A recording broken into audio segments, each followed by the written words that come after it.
नमस्कार, आदाब, मैं शहर यासिर। स्वागत है आप सभी का सियासत टीवी के साउथ इंडिया एक्सप्रेस में। अब देखते हैं मुख्य समाचार। देश के सर्वोच्च नागरिक पुरस्कारों में से एक पद्मश्री से सम्मानित प्रसिद्ध लोक कलाकार दर्शन ने सरकार द्वारा आवंटित भूमि का मालिकाना हक अभी तक न मिलने पर गहरी चिंता व्यक्त की। उन्होंने इस मुद्दे को सुलझाने के लिए रंगारेड्डी जिला कलेक्टर कार्यालय में आयोजित एक जनसभा में जिला कलेक्टर से मुलाकात की और उन्हें एक याचिका सौंपी। दर्शन को पीलीभीत बिहार सरकार के दौरान अब्दुल्लापुर माटे मंडल के कुंडूरू गाँव में 600 गज का आवासीय प्लाट आवंटित किया गया था। बाद में उन्हें वर्तमान मुख्यमंत्री ए रेवंत रेड्डी के हाथों संबंधित सरकारी आदेश की एक प्रति भी प्राप्त हुई। हालांकि उन्होंने अफसोस जताया कि 2 साल बीत जाने के बाद भी उन्हें जमीन का मालिकाना हक नहीं सौंपा गया है। ऐसे में देश का सबसे बड़ा सम्मान पाने वाले कलाकार दर्शन को अपनी जमीन को लेकर काफी मुश्किलों का सामना करना पड़ा। वो जमीन के लिए अधिकारियों के पास बार बार चक्कर लगा रहे हैं। उन्होंने बताया कि उन्हें आवंटित जमीन अदालती विवाद में फंसी है, जिसकी वजह से समस्या और भी जटिल हो गई है। उन्होंने कहा है कि वो बुजुर्ग हैं और अपने जीवन के बचे हुए कुछ दिनों में जमीन पर कब्जा करके उसे अपने 4 बच्चों में बांटना चाहते हैं। तेलंगाना के नलगोंडा जिले में एक दिल दहला देने वाली घटना सामने आई। यहाँ तेलंगाना कॉलोनी स्थित एक घर में एक ही परिवार के 4 लोगों की आत्महत्या करने का मामला सामने आया है। घटना की जानकारी उस समय हुई जब घर से तेज बदबू आने लगी। मौके पर पहुंची पुलिस ने दरवाजा तोड़कर अंदर प्रवेश किया। घर के अंदर 4 लोगों के शव पड़े थे जो पूरी तरह से सड़ चुके थे और उनमें कीड़े पड़ गए थे। पुलिस के मुताबिक मृतकों में 2 लोगों की पहचान पति पत्नी के रूप में हुई। मृतक की पहचान सुल्तान के रूप में हुई है, जो नलगोंडा शहर के बाजार इलाके में बैग की दुकान चलाकर अपना परिवार चलाते थे। वहीं उनकी पत्नी हसीना एक निजी स्कूल में शिक्षिका के तौर पर काम करती थी। घर में मिले अन्य 2 शवों की पहचान अभी तक नहीं हो सकी। पुलिस ये पता लगाने की कोशिश कर रही है कि दोनों मृतक सुल्तान और हसीना के बच्चे या फिर उनके कोई रिश्तेदार। स्थानीय लोगों के मुताबिक पिछले कुछ दिनों से घर का दरवाजा नहीं खुला था। पड़ोसियों को जब घर से लगातार बदबू आने लगी तो उन्होंने उसकी सूचना पुलिस को दी। सूचना मिलते ही पुलिस मौके पर पहुंची और घर का दरवाजा तोड़कर अंदर दाखिल हुई। बीजेपी प्रवक्ता शेख बाजी ने कहा है कि आज हम देख रहे हैं कि परिवारवाद और लूट खसोट की राजनीति करने वाले सभी लोग बढ़ गए हैं। कल तक केजरीवाल दिल्ली में कई सवाल उठाते थे, लेकिन आज उनके पास कोई ठिकाना नहीं है। पश्चिम बंगाल में ममता बनर्जी का अपना शासन था, लेकिन वो चुनाव हार गई और आज उनकी पार्टी बढ़ गई है। कांग्रेस की धोखेबाजी के बाद डीएमके भी अकेली पड़ गई है। लोगों ने असली शिवसेना की विचारधारा का समर्थन किया और एकनाथ शिंदे को चुना है। आज एक देशभक्त श्यामा प्रसाद मुखर्जी जी के आज जयंती है। उनका जिंदगी देश के लिए कुर्बानी किया है, देश के लिए त्याग कर है। जैसे देश में हम एक आज डेवलपमेंट में बात करने के लिए, देश के विकसित के बारे में आगे जाने के लिए सोचते रहे, लेकिन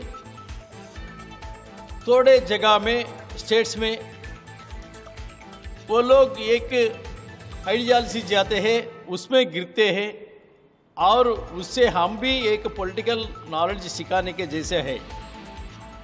केवल नेशनलिज्म आइडियालजी से जाने के भारतीय जनता पार्टी और उसके अलायंस पार्टी एनडीए अभी तक अटल जी जी के साथ, अभी नरेंद्र मोदी जी के साथ एनडीए बहुत अच्छा रहा था, लेकिन एक अपॉर्चुनिज्म पॉलिटिक्स, एक लूटने का पॉलिटिक्स और एक फैमिली पॉलिटिक्स करने वाले जहाँ जहाँ स्टेट में एडमिनिस्ट्रेशन किया है वहाँ वहाँ टुकड़े हो गया है। कल तक दिल्ली में केजरीवाल ने सवाल किया है, आज ने एड्रेस नहीं है, आज उनका एड्रेस पहचानना मुश्किल है। दूसरा है वेस्ट बंगाल में ममता दीदी ने मैं हूँ ममता, मैं करने का पूरा माफिया हमारा, कोई पब्लिक की जिम्मेदारी नहीं, हम क्या करें तो वो चलेगा, जैसे इससे गर्व से बात किया था वो पूरा चली गया, चुनाव में हरा दिया। और आज पार्टी वो एमपी लोग स्प्लिट होके चीफ पोस्ट देने के लिए चीफ पोस्ट बना दिया था। एक CHIEF पोस्ट से CHEEP पोस्ट बना दिया था। आज उसके बारे में जाने का पोजीशन था। कहाँ ये कांग्रेस पार्टी एक है कॉन्स्पिरेसी। तमिलनाडु में सरकार बनाने के बाद टीवी के प्रमुख थलपति विजय ने विधानसभा में अपना पहला भाषण थे। इस दौरान उन्होंने आलोचकों और पार्टी पर सवाल उठाने वालों पर जमकर हमला बोला। तमिलनाडु सीएम ने कहा है कि उनकी पार्टी ने पहली बार चुनाव लड़ा और जीत दर्ज की। विजय ने अपने भाषण में कहा है, तमिलनाडु के लोगों का प्यार पाने के लिए हम लोगों ने जितनी मेहनत और संघर्ष किया है वो केवल हमारी पार्टी के लोग ही जानते हैं, लेकिन इसको मानने के बजाय कुछ लोग इस पर सवाल खड़े कर रहे हैं। वो हमारी आलोचना करते हुए कहते हैं कि वो तो बस एक एक्टर है और पार्टी तो बस अभिनेताओं की पार्टी है। उन्होंने आगे कहा है कि उनका इरादा गुमनामी में खो जाने वाला नहीं है। उनकी पार्टी ने षड्यंत्रों और बाधाओं पर जीत दर्ज की है। टीवी के प्रमुख ने आगे कहा है कि हमें ऐसे लोगों की आलोचनाओं से कोई फर्क नहीं पड़ता है। हमें 35% वोट मिले हैं। कई लोग कहते हैं कि हमने आसानी से सत्ता हासिल की है, लेकिन हमें कई साजिशों और पाबंदियों का सामना करना पड़ा है। हम उन चुनौतियों से निपटते हुए यहाँ तक आए हैं। आगे भी अभी बहुत लंबा सफर है। केंद्रीय मंत्री जॉर्ज कुरियन ने इस्तीफा दे दिया है। वो मोदी सरकार में मत्स्य पालन और अल्पसंख्यक मामलों के केंद्रीय राज्य मंत्री की जिम्मेदारी संभाल रहे थे। जॉर्ज कुरियन के इस्तीफे को राष्ट्रपति द्रौपदी मुर्मू ने मंजूर कर लिया है। जॉर्ज कुरियन को 27 अगस्त 2024 को मध्य प्रदेश से राज्यसभा के लिए चुना गया था। उनका कार्यकाल 4 सितंबर 2024 को शुरू हुआ था। वो सीट केंद्रीय मंत्री ज्योतिरादित्य सिंधिया के लोकसभा के लिए चुने जाने के बाद खाली हुई थी। उनका राज्यसभा कार्यकाल 21 जून को खत्म हो गया है। बीते राज्यसभा के लिए हुए चुनाव में उन्हें रिपीट नहीं किया गया, जिसके बाद संसद के किसी भी सदन के सदस्य नहीं रह गए, इसलिए उन्होंने मंत्री पद छोड़ दिया है। राष्ट्रपति भवन की ओर से जारी प्रेस रिलीज में बताया गया है कि प्रधानमंत्री की सलाह पर भारत के राष्ट्रपति ने संविधान के अनुच्छेद 75 के खंड 2 के तहत केंद्रीय मंत्रिपरिषद से जॉर्ज कुरियन का इस्तीफा तत्काल प्रभाव से स्वीकार कर लिया है।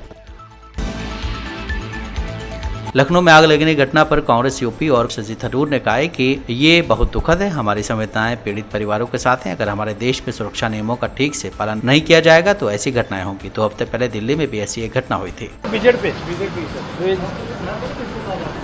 विजिट तो अच्छा चल रहा है, मैं क्या बताऊं।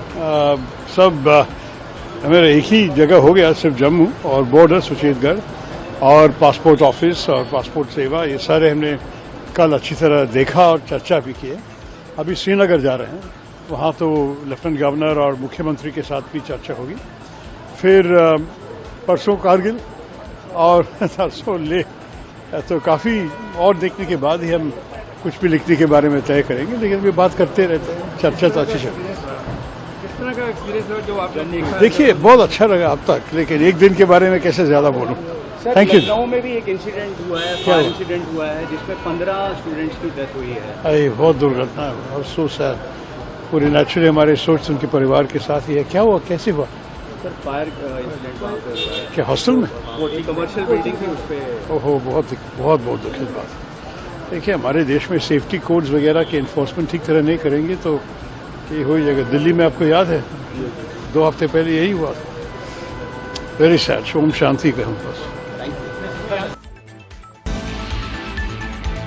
अयोध्या राम मंदिर में चढ़ावे और दान राशि में कथित हेराफेरी के मामले को लेकर सियासत गरमाई हुई है। विपक्ष लगातार इस मुद्दे को लेकर केंद्र और सरकार पर सवाल खड़े कर रहा है। इस मामले की जांच का जिम्मा यूपी के मुख्यमंत्री योगी आदित्यनाथ ने एसआईटी को सौंपा था। एसआईटी ने आज अपनी प्रारंभिक जांच रिपोर्ट यूपी सरकार को सौंप दी। जानकारी के मुताबिक 3 सदस्यीय एसआईटी अपनी पूरी रिपोर्ट के एडिशनल चीफ सेक्रेटरी को सौंप दी है। इस रिपोर्ट में पिछले दिनों की कई जांच की पूरी जानकारी है। माना जा रहा है कि अब कई लोगों के नाम सामने आ सकते हैं और कई बड़े खुलासे हो सकते हैं। वहीं अब चंदे में कथित हेराफेरी के मामले पर महाराष्ट्र की समाजवादी पार्टी के अध्यक्ष अबू आजमी ने कहा कि अफसोस की बात है कि भगवान राम के नाम पर किए गए चंदे की चोरी हो रही है। ये सरकार की विफलता है। वे चुनाव के लिए ही भगवान राम के नाम का इस्तेमाल करते हैं। ये मामला सुप्रीम कोर्ट पे अब पहुंच चुका है। नहीं, ये तो बहुत अफसोस की बात है कि राम के नाम का चंदा और उसमें चोरी हो रही है। ये सरकार का फेलियर है। नीचे से ऊपर तक सभी भ्रष्ट हैं। राम को सिर्फ इस्तेमाल करते हैं इलेक्शन के लिए। सर, डीसीएम एकनाथ शिंदे बोल रहे हैं कि ऑपरेशन सक्सेसफुल हो गया, ऑपरेशन टाइगर। अब माल विधायक भी काफी सब पैसे का खेला है। सर, विधायक भी संपर्क में अभी। अरे भाई, अरे जो जाने दे तो उनको आने वाला है नेक्स्ट नहीं, कुछ किसी को भी तोड़ सकते हैं पैसा और पैसे का वो दिखा करके, और जो है सरकार का ताकत दिखा करके क्या। साउथ इंडिया एक्सप्रेस में बस इतना ही। मुझे दें इजाजत। आप बने रहें सियासत टीवी के साथ।